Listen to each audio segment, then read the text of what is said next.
Hello, everyone. We welcome you to High Five Live today, to our friends and family and all those all around the world who will join us today. Welcome. And as you join us, it would be great for you to mention where you're viewing from and tell us a little detail, make comments if you can. We'd love to hear about you and have your feelings about this wonderful experience. Let me just ask you this. How many of you have somebody in your life who inspires you consistently, who you think of regularly? And because of that, your life is different, more filled with joy, more filled with purpose. Our friends, Tess and Corby Campbell, are just like that. There's not a week that goes by that I don't think about them often. And they make my life more meaningful consistently. And I just love these two. I'm so glad we both do. We go way back. Our friendship way back. And you'll hear more about that. But we wanted to just let you know a couple of things about them. I mean, their story is their bio, but you may not hear this from them. Corby studied computer science at BYU and graduated in 2010. He's a software engineer at Vivint. Yes. We're going to turn it on. Yeah. The house. And he's a manager there. And Tess attained a BS degree in biomedical engineering and graduated with a master's degree in human factors psychology from the University of Utah. Did I get that right, Tess? Yeah. Sounds super fancy. It sounds a lot fancier than it is. So Corby's her experimental unit, right? We'll get back to that. We'll get back to that. New things, yeah. And Tess, she's going to share a little bit more about this, but she's become quite famous for her signature custom scarves. Cool. Her husband. I knit scarves for Corby. That's as far as that goes. You got patterns online. Yeah, it's the Pac-Man scarf. Yeah, let's take a look at a few of those. Whoa. Yeah, the backside has the scared ghost. If you can see that. Yeah. How the people played Pac-Man, yeah. Yeah, I make scarf patterns and sell them online. So Yeah. I have to test Wonderful. Amazing. The pattern's not the scarves, to be clear. It takes like 60 hours to make a scarf, and people are like, I'd give like $30 for a scarf like this. And you're like, wow, that's like 50 cents an hour. Luckily, I don't calculate it like that. It's a gift of love to you, Corby, right? Oh yeah, for me it is. But when someone else, she's like, I'm not making you a scarf. Yeah, Corby gets all of them. Well, she is a woman of many talents. And these two were married in 2016, and they reside in South Jordan, Utah. So. And we have known them for so long that they have just inspired us forever. We got to watch their romance unfold. We got to have dinner with them one night when they were dating, and it was delightful. Anyway, we would just love you to share your story and talk to us about this wonderful example of your life. Yeah, well, and so I guess I could start with my breakneck story, because I don't even know how obvious it is that I'm in like a wheelchair here. And then you can see my little hands moving around awkwardly. I don't have control of my fingers. But so I grew up normal, though. I had a full body function like anyone else, and I had a family that was as quote unquote normal as anything you could expect. But I always wanted to be able to do. Corby. You what? You were way beyond normal. You could stand flat-footed and do full. I said my family was as normal. My family was as normal. You know, no, but yeah, it's very energetic, bounce off the walls type kid. And so typical boy, I guess, in those regards. And in that spirit, I always wanted to be able to do a backflip off a wall, like saw it in like Singing in the Rain or The Matrix or something. I just always thought that was like the coolest thing. And so my brother one day taught me how to do just standing backflips. And so I could do things like that, like Scott mentioned. I figured out how to do a running backflip off a wall sometime my junior year in high school. And in college, I graduated. Well, I was also a theater nerd. That's part of how I met the Andersons. If you don't know, they did theater or do theater. I don't know when it comes to opportunities. So I was a big theater nerd. I like to perform and I like to be in front of people. I was also a big computer nerd.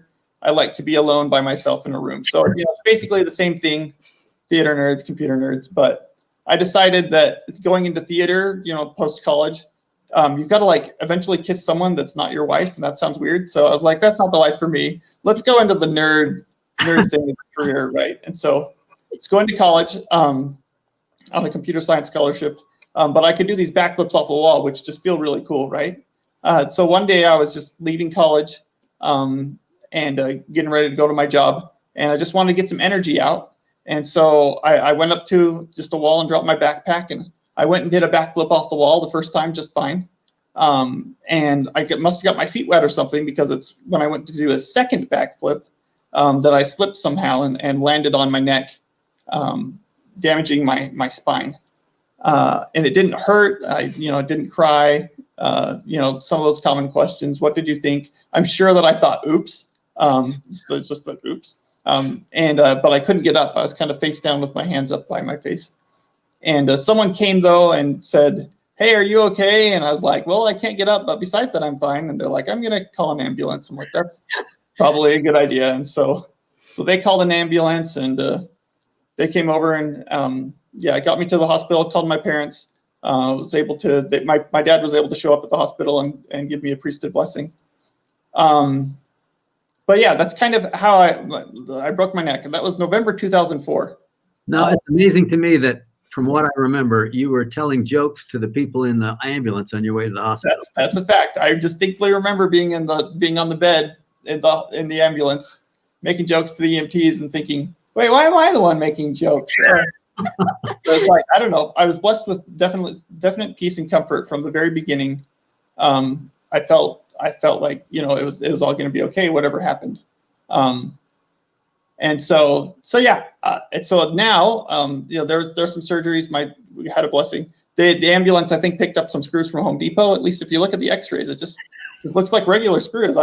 Maybe they're special screws. Anyway, they fused some of my vertebrae together. You can read about it at CorbyCampbell.com. But I want to talk a little bit about what that means for me now, though, because you'll meet other people that are disabled in some way, but it's pretty unique. So for me, I bruised the C5, C6 vertebrae. And so each vertebrae down has got a different number. So the C5, C6 is somewhere around the base of the neck, in the back. And the way your body works, the way your brain works, is each or spinal bone is connected to different muscles. So when you want to wiggle your toes, your brain sends a signal to your spine, the spine goes down, sends a signal out, your toes wiggle a little bit. Or if someone touches your knee, the signal comes to the skin, comes up to your spine, comes up, it tells your brain.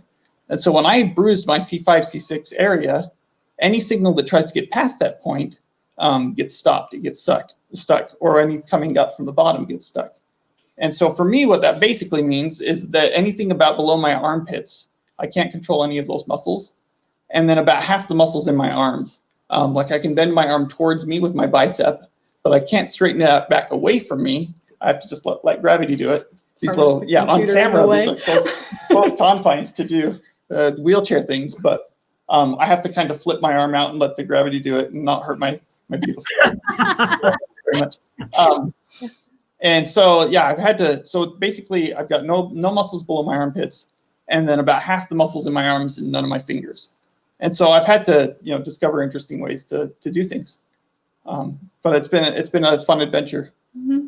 I like when it's like, right. I try to get something out of the closet, but I can't reach it, and so I have to be like, well, I can bite it, and just find different ways to do things. So. You definitely not let it define you or your lives. Yeah, in the hospital, there are doctors that are like, oh, we've got the technology, you'll still be able to drive, go to school, all those things. And at least at that point, I was just like, yeah, I agree with that. And so rather than, a lot of people, when they go through an experience like mine, there's usually a depressive phase. They really struggle with that. And I just was super blessed to just have the confidence that the Lord has a plan and that everything happens for a reason, and that I'd be able to still achieve whatever dreams I set my mind to if I still set my mind to it. So, it's been great still. That's amazing. It is incredible. And then you met Tess. Then I met Tess. And everything So changed. everybody's going to ask you. You'll have to find out more about how you computer program and all that kind of thing, because it's amazing. And you do drive, and you are very independent, and you're anyway amazing. But more than that, it's your attitude, it's your positivity, and your absolute outlook that just makes things remarkable. And I think that might have attracted Tess to you a little. Well, at first it was his grammar. Grammar. We met online. I did not know Corby when he broke his neck. I was 11. So I was in elementary school when Corby broke his neck. He's 7 years older than I am. But I lost my brain for a while and made an online dating profile. Which was highly uncharacteristic because I hated dating. And I think that we must have had a contingency of angels that were assigned to our case because I wouldn't have done that. Make a dating profile. Yeah, cheerleaders. And not only did I make a dating profile, I went through every single profile on the entire site, including ones that were inactive.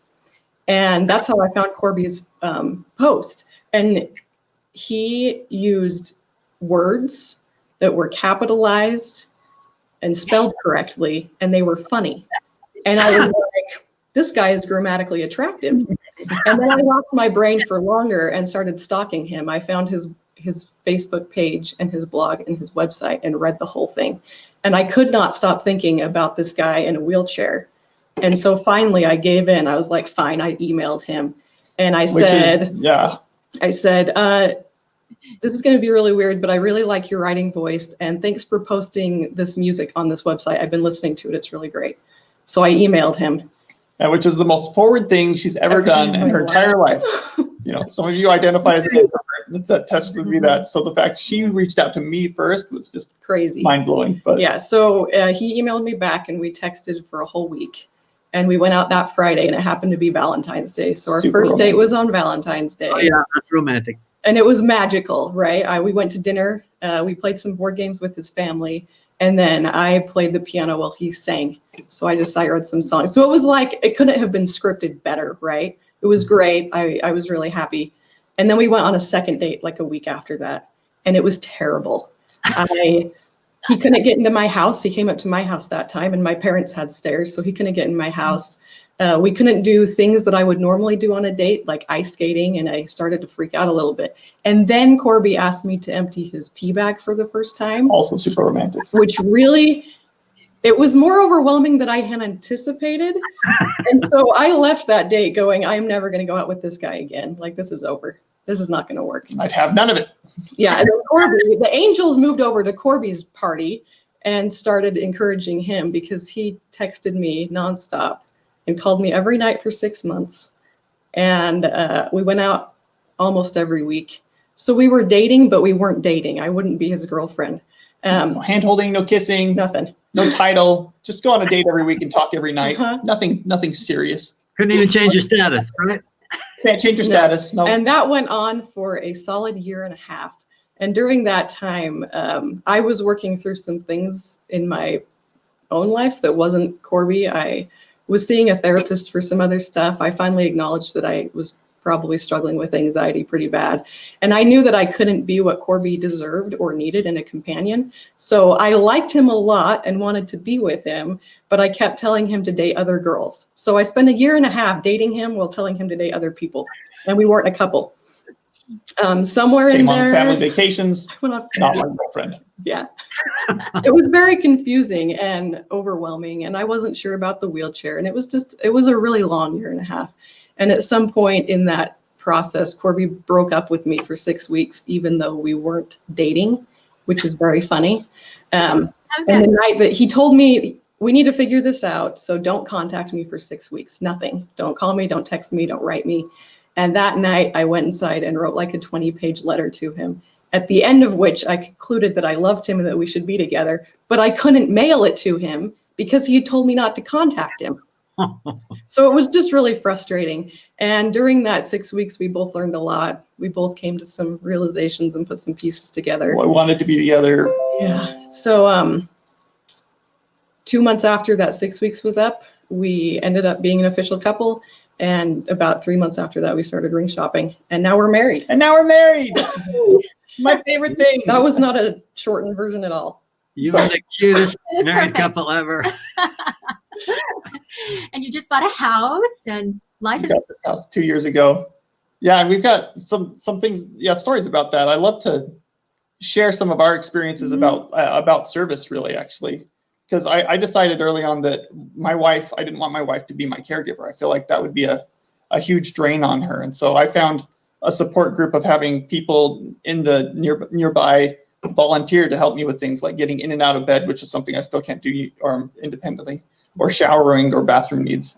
I didn't want my wife to have to, take that on as a part of dating me, right? And so I had a group like that going, and so I've had to have people serve me, and I feel like as a culture where we understand that service is a good thing to do, that you'll be blessed as you serve others. But I think what we're worse at doing as a culture is letting people serve us. Amen. And if no one lets you serve them, then like how can you do service? If someone has a baby or goes to get surgery, then you're like, oh yeah, those people we can help. But anyone else, you're like, I didn't have anything extreme happen, so I shouldn't let anyone serve me. There's examples in the Bible about this, right? Yeah. I've been thinking about this concept a lot. Christ in the Bible at some point washes the feet of his disciples, right? And nowhere in the Bible does it say that the disciples all had knee surgery on the same weekend and could not bend down and wash their own feet, right? The disciples were not in a crisis. They did not need Christ to wash their feet for them, if that makes sense. Yeah. But Christ did it anyway, because it's a way of showing love to his disciples and setting an example for us. And another instance of the Bible was Christ let a woman anoint him with like a rare and precious oil. I think that's how it's phrased. And again, that's a situation where Christ didn't need this woman to do that for him. It was unnecessary, but Christ let her do that for him. And if you imagine how that woman might have felt if Christ had been like, no, I don't need you to do that for me. I don't need that. And how hurt she would have been, because that's the way that she was showing love for her Savior, right? And I think that it's really important to let people serve us for the sake of the relationship. And another maybe trivial example is if you've ever been around a toddler, you know that it's a lot easier to make cookies without them wanting to help you. But you let them help because it forms a bond with them, right? And it's a memory and it's a way to get to know them. And Corby has to let people serve him, right? But for me, I had to learn how to let other people wash my feet. That's the phrase that I use now. To learn how to let people come into our house in very intimate ways, like they're in our bedroom and they're in our bathroom. And a lot of the time I'm still asleep on the other side of the bed. So a lot of our ward has seen me in bed asleep, which is really weird. And at first it was really hard, but over time, as I've gotten more used to it, it's become one of my biggest wheelchair perks. Big wheelchair perks. I love, because of the relationships we formed with these people as we've let them serve us. Some of them were our grandchildren that came and helped and changed their lives forever. They still talk about the beautiful, enriching experience they had in coming over to help. So such a true principle.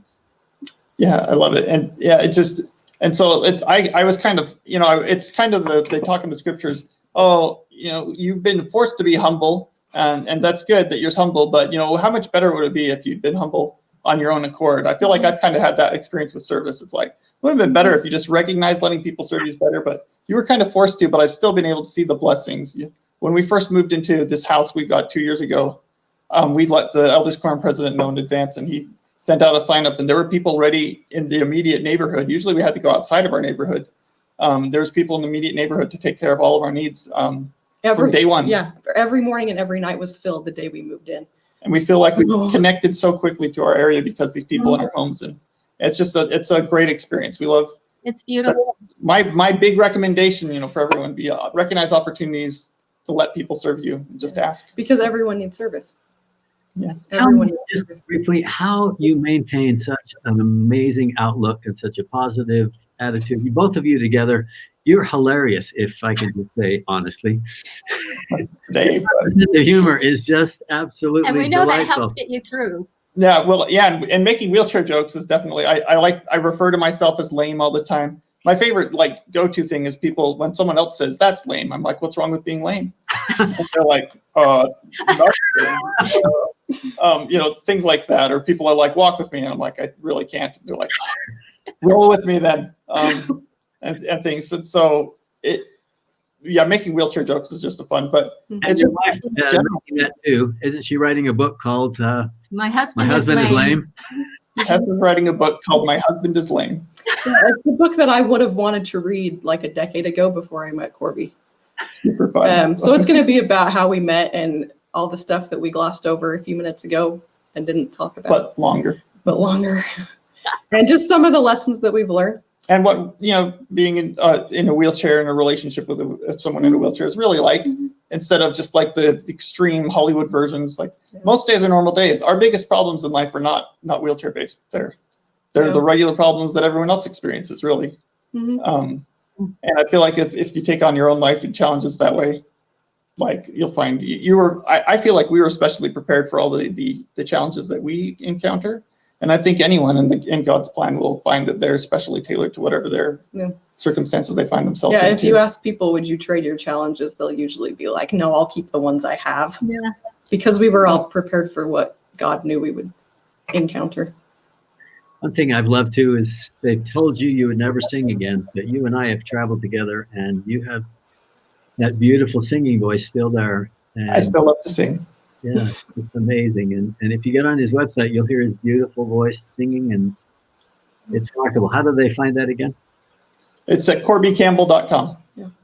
Spelled with a C. So Beautiful. The music's amazing. And they were both recordings before your paralysis and now since, right? Most of them are from before. A couple are after, but I sound the same. We worked back up to it. So It's a miracle. It's wonderful.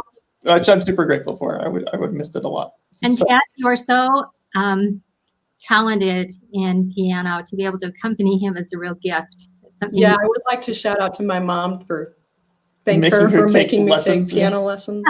It just really accompanies. Some people just play the piano at the same time, but if you slow down or speed up, they just plow ahead, but she's with you. She's accompanying you, Yeah, it's interesting. There's a difference. I can't memorize to save my life, but I can do it. Like that's my specialty, and it was before I met Corby. So another small She's just made for each other, I feel like. So Well, Corby, I know that one of your very favorite quotes is this one by Neil A. Maxwell.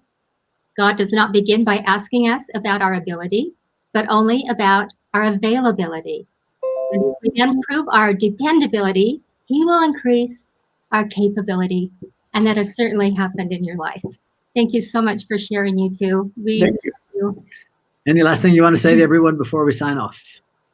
Oh goodness. Allow others to serve you, and you'll find it's a blessing to be served as well as a blessing to serve. So Keep that positive outlook that just happens because of your wonderful character, but also because of your amazing faith. Both of you. It's been Thank a you. Examples. great example. To all. it's a happier way to live. I don't know why people don't do it. So And that other quote that says, "There's nothing so terrible that can't be made worse by complaining." Whining about it. yeah. And in my bio, it makes it sound like that's my quote. No, that's not my quote. I'm pretty sure it's a Holland talk or something. But yeah. But it's sure true in your life. You are a great example of staying positive, staying faithful, and thank you so much for that example. And to everyone, we hope you have a great Thanksgiving week and you will count your many blessings and then not only serve, but give others a chance to serve also. Thanks to the Campbells. We love you so much. Thank you. Bye.